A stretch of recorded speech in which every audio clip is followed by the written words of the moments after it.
When an invasive species takes over, it can spell disaster for anything in its path. But when that invasive species is introduced deliberately by humans to solve an ecological problem, conservationists best be sure they know what they are doing. This is the story about the catastrophic mistake made by Japanese officials back in 1979. Hit like and subscribe. This is Fierce. Island populations of wildlife are often very special and unique. They have evolved over time in isolation from their mainland counterparts and exist in a delicate ecological balance. None could be more true than the endemic species found on the Japanese island of Amami Oshima. Unique to this island is the Amami jay, thrush, woodpecker, woodcock, Amami Ishikawa's frog, and one other species that was thought to be extinct. That species was the Amami rabbit. Up until 1979, it was thought that there were no rabbits on the small Japanese island of Amami Oshima. It was a distinctive species that was wiped out generations before. But that wasn't actually the case.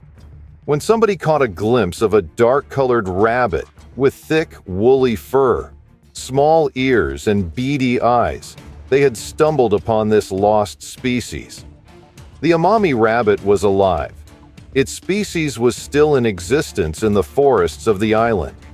Ever since that first sighting in 1979, the rabbit has often been referred to as a living fossil. It is a living remnant of ancient rabbits that died out on the mainland a long time ago. The new discovery was a huge wake-up call for the residents and conservationists on Amami Oshima. The rabbits had been driven to the brink of extinction through habitat loss, hunting for their meat and fur and their natural predators. But somehow this primitive rabbit had survived. The government knew they had to act immediately to try and resurrect the rabbit numbers. They had a second chance to make things right. The rabbit became a protected species. Hunting them became illegal, and their habitat could no longer be destroyed. Now all they needed to do was control the rabbit's natural predators. But how were they going to do that? Habu vipers are highly venomous snakes that live on their island. Light olive and brown in color, these species of pit viper can grow up to 5 feet long. Incidence of bites from the Habu vipers on Amami and its surrounding islands is 2 in 1,000, which is considered high. Although prompt treatment saves lives, around 6 to 8% of victims suffer a permanent disability as a result. The viper's main prey are small mammals and birds. They posed a significant threat to the Amami rabbits. But how on earth were conservationists going to control the population of these snakes? With their toxic venom capturing them was a real risk.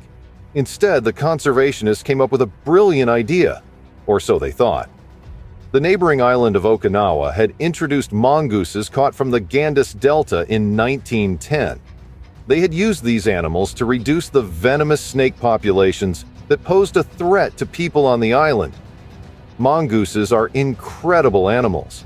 Despite their diminutive size, they are incredibly tough creatures. They prey on venomous snakes. Over the years, this has led some to believe that mongooses are immune from the toxic venom, but that isn't entirely true. They have some protection which allows them to survive some bites. They produce a glycoprotein that binds to the snake's venom, reducing its toxicity. But that's not all. They say prevention is better than cure, and that's exactly the case with the mongoose. They are super fast and agile animals. With a viper or cobra striking at lightning speeds, the mongoose can dart out of the way and avoid being hit almost every time. Watching them dancing with death is an incredible thing to witness as they seem to play with the snakes before delivering their fatal bites. On top of that, they frizz out their fur to make them look larger. This also means that the snake often misses the flesh of the mongoose, striking the fur instead. With so many Habu vipers inhabiting the island, the mongooses would have no shortage of food, and with their ability to multiply and populate most habitats, the vipers wouldn't stand a chance. Introducing mongooses to the island seemed like a guaranteed way to ensure the comeback of the Amami rabbit. It was foolproof, or was it? The species of mongoose they decided to introduce was the small Indian mongoose. This is native to Iraq, northern India, Myanmar, and Vietnam. They released about 30 individuals onto the island and waited to see if the viper population reduced. But they had made a catastrophic error. There was nothing wrong with the mongooses. They were tough little critters that soon made the island their home. But it seems like the government officials who approved the idea perhaps didn't consult the zoologists about their plan. Mongooses are diurnal animals, hunting only during daylight hours.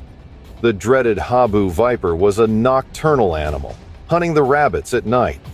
There was simply no way that the two species would meet. The officials only realized the error of their ways when it was too late. Now, they had introduced an incredibly adaptable alien species into their delicate ecosystem and let it run wild. And there was worse to come. The scientists realized that the mongooses were now preying on the very rabbits that they'd been introduced to protect. It was an ecological disaster. And it wasn't just the rabbits that were threatened with this new invasive species. The other endemic wildlife, such as the Amami Ishikawa's frog, and some of the birds were falling victim to the voracious Indian mongooses. Some of these animals had never had any natural predators on the island before, so their numbers were decimated by this new carnivore. The mongoose threatened to cause mass extinction on Amami Oshima. Farmers were finding that the mongooses were wreaking havoc on their livelihoods too. They broke into barns and hen houses, destroying chicks and eggs.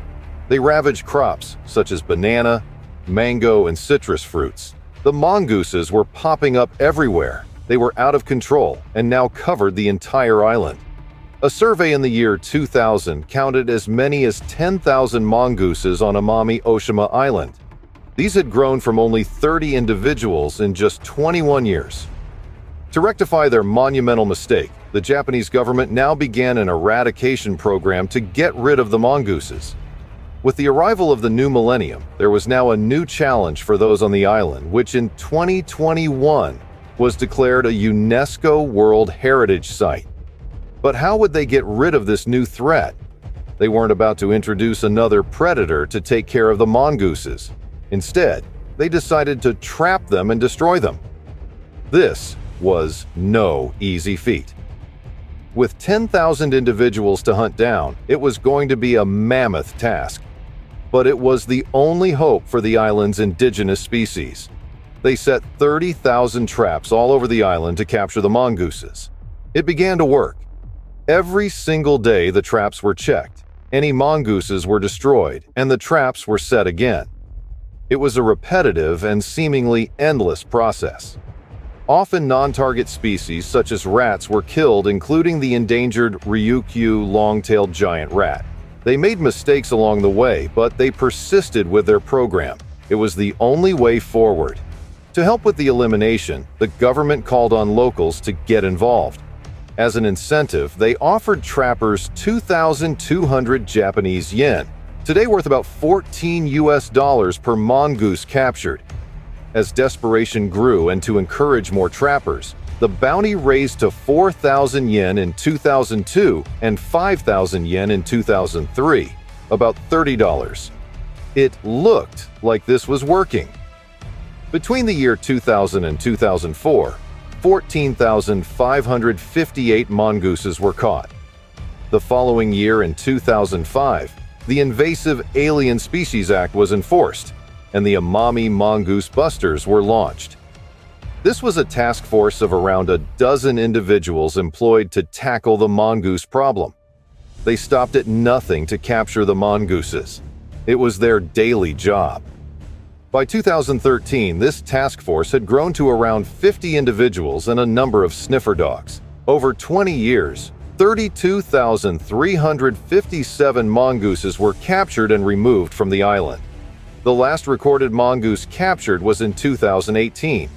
Since then, none have been caught in any of the traps, and the island has been declared mongoose-free by the government. The extermination program was deemed a success. Although it took several years to work, it effectively saved the endemic species of Amami Oshima. As soon as mongoose numbers were dwindling, scientists saw a rapid return of the native wildlife that had been decimated since the mongoose's introduction.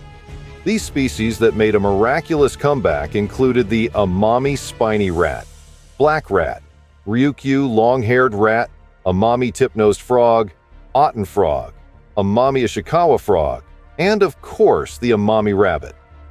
The Japanese government did not hide the disastrous conservation mistake that they had made back in 1979. Instead, they let the world know so that others may not make the same mistake. It is difficult to know just how many Amami rabbits now live on Amami Oshima Island, but scientists estimate between 10,000 and 34,500. They are still classified as endangered.